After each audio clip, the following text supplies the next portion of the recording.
Bonjour frères et sœurs, que la grâce et la paix du Seigneur reposent sur chacun. Dans le livre de Psaume chapitre 25, le verset 8 et le verset 9, Dieu nous dit ceci par la bouche de David. L'Éternel est bon et droit, c'est pourquoi il montre aux pécheurs la voie. Il conduit les humbles dans la justice. Il enseigne aux humbles sa voie. Seigneur, ce matin, nous venons à toi comme des humbles et des pécheurs qui ont besoin de connaître ta voix. Et c'est pour cela nous sommes là pour que tu puisses nous enseigner ce matin. Qu'il te plaise, notre Dieu, de nous montrer ta voix, de nous enseigner par ta parole dans le nom puissant de Jésus-Christ. Merci parce que nous savons que tu es là et que tu le fais à cause de ton Saint-Nom. Mes frères bien-aimés et sœurs, voici que nous sommes encore sur la plateforme Pain de vie pour écouter la parole de Dieu. Et avant que nous n'écoutions cette parole, nous allons souffler un peu dans la louange pour apprêter notre cœur et notre entendement. Soyez bénis au nom de Jésus et c'est parti. Jésus est mon ami de tous les jours. Jésus est mon ami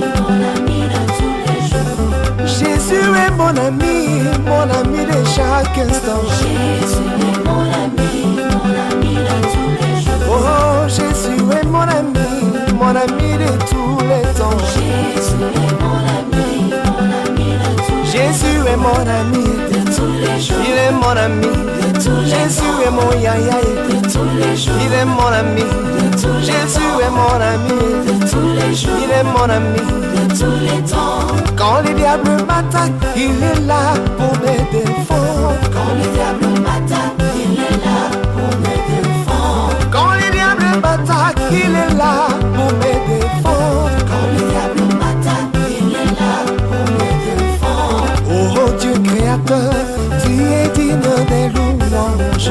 Dieu créateur, tu es digne de louange. Oh Dieu créateur, tu es digne des louanges. Dieu créateur, tu es digne de louange. De la pauvreté, il m'amène à la richesse. De la pauvreté, il m'amène à la richesse. De la pauvreté, il m'amène à la richesse. De la pauvreté, il m'amène à la richesse. Oh roi des nations, l'or et l'argent t'appartiennent. Roi des nations, l'or et l'argent t'appartiennent. Oh roi des nations, l'or et l'argent t'appartiennent. Roi des nations, l'or et l'argent t'appartiennent. Oh loué, loué, loué, loué, loué, loué, ah, loué, loué, loué Jésus, loué, loué, loué, loué, loué le roi, loué.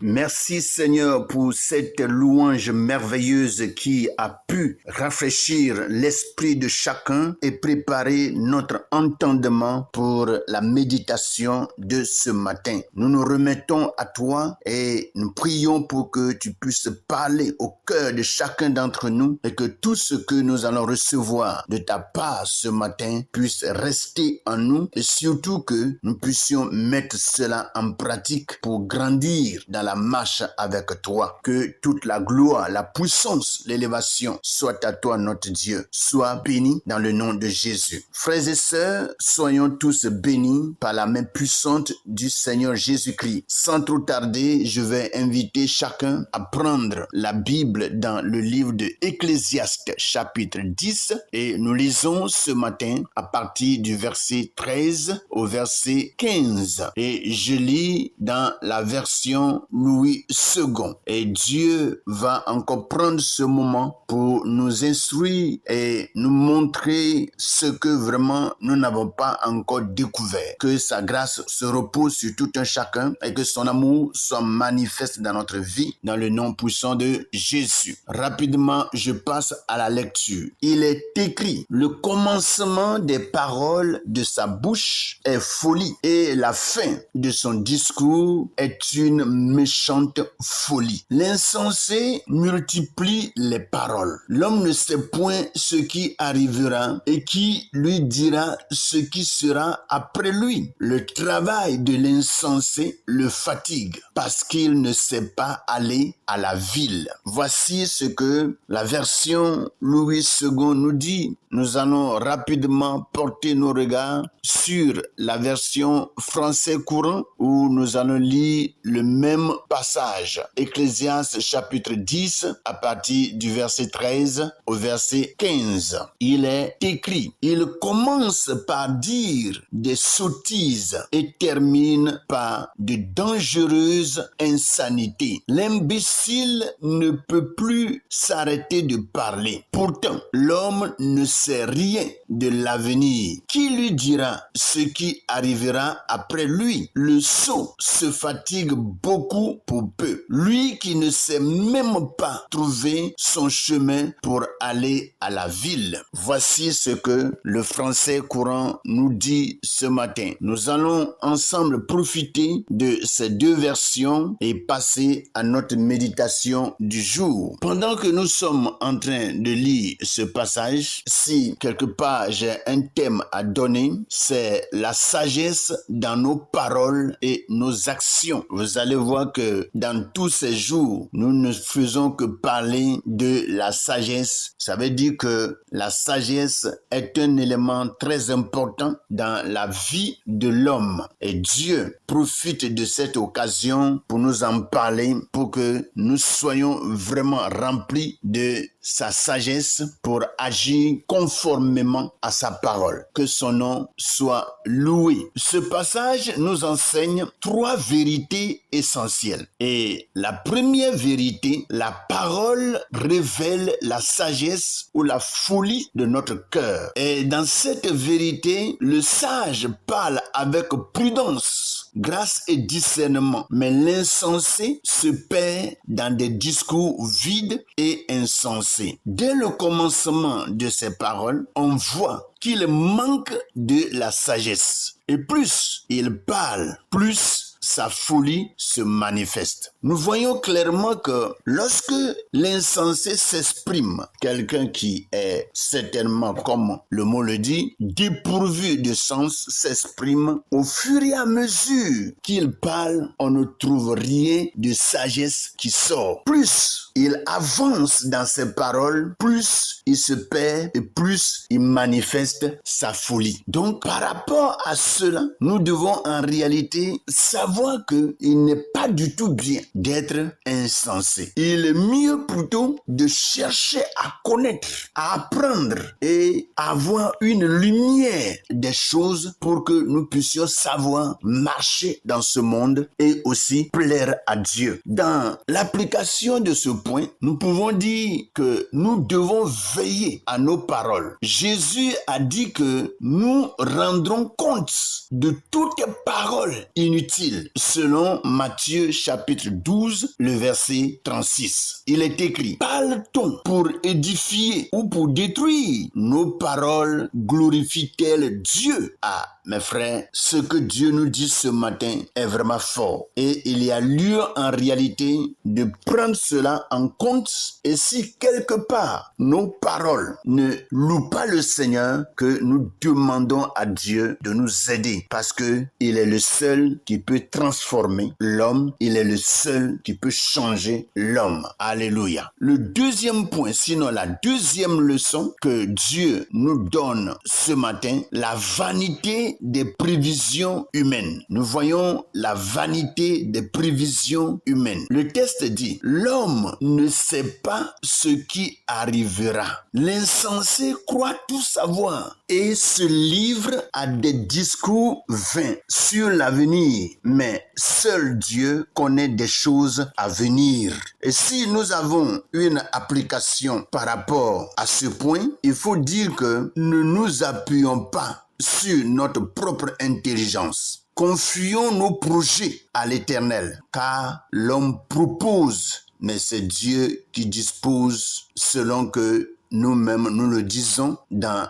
nos adages. Et dans Proverbes chapitre 16, le verset 9, il est écrit « Le cœur de l'homme médite sa voie, mais c'est l'Éternel qui dirige ses pas ». Ce passage nous amène vraiment à être humbles. Soyons humbles devant l'avenir. Mes frères, il est mieux que nous puissions nous abaisser lorsqu'il s'agit de ce qui doit arriver demain. Sinon, aucun d'entre nous ne connaît rien par rapport au lendemain. C'est ce que Dieu nous donne aujourd'hui, c'est ce qui nous appartient. Tout le reste là, ce n'est pas pour nous. Donc, laissons ce côté-là à Dieu pour que le Seigneur puisse faire son travail dans notre vie pour nous amener à la bénédiction qui vient de son trône. La troisième leçon que nous avons par rapport à ce passage, c'est la fatigue de l'insensé. Et effectivement, lorsque vraiment on est insensé, on ne peut que se fatiguer. Parce que quand tu agis comme un insensé, tu n'as pas de sagesse. Et n'ayant pas de sagesse, tu ne peux vraiment pas faire quelque chose de bien. Et si tu veux entreprendre quelque chose, tu ne pourras que te fatiguer. Même si tu y arrives, c'est avec peine et douleur que tu vas y arriver. Donc, nous voyons ici la fatigue de l'insensé. Et il est dit ici, le travail de l'insensé le fatigue parce qu'il ne sait pas aller à la ville. Cela nous donne l'image d'un homme qui se fatigue inutilement. C'est-à-dire quelqu'un qui fait quelque chose mais qui ne peut rien lui rapporter. C'est-à-dire, tu fais quelque chose et tu te débats et tu te forces. Or, pourtant, ce que tu es en train de faire là ne pourra rien te rapporter. Donc, tu te fatigues inutilement. Et ça, c'est le devoir des insensés. Ils font des choses qui, en réalité, ne leur rapportent rien. Ça ne sauve pas leur vie, ça ne sauve pas la vie de leur famille et ça n'aide personne autour d'eux. Et quand on voit vraiment de telles personnes agir, je dirais que c'est des gens qui perdent leur temps pour rien. Donc, c'est quelqu'un qui agit sans réflexion, sans conseil et son énergie se perd pour rien. C'est des gens qui perdent leur énergie, leur force pour rien. Il est dit en application ici que sans la sagesse de Dieu, nos efforts deviennent vains. Jésus l'a dit. Il dit, sans moi, vous ne pouvez rien faire. Dans le livre de Jean chapitre 15, le verset 5 à la dernière phrase. Mes frères bien-aimés, cherchons la direction divine pour que notre travail porte fruit. Si nous ne cherchons pas la direction divine, tout ce que nous allons faire ne pourra pas porter fruit. Et surtout, lorsque tu fais quelque chose pour le Seigneur,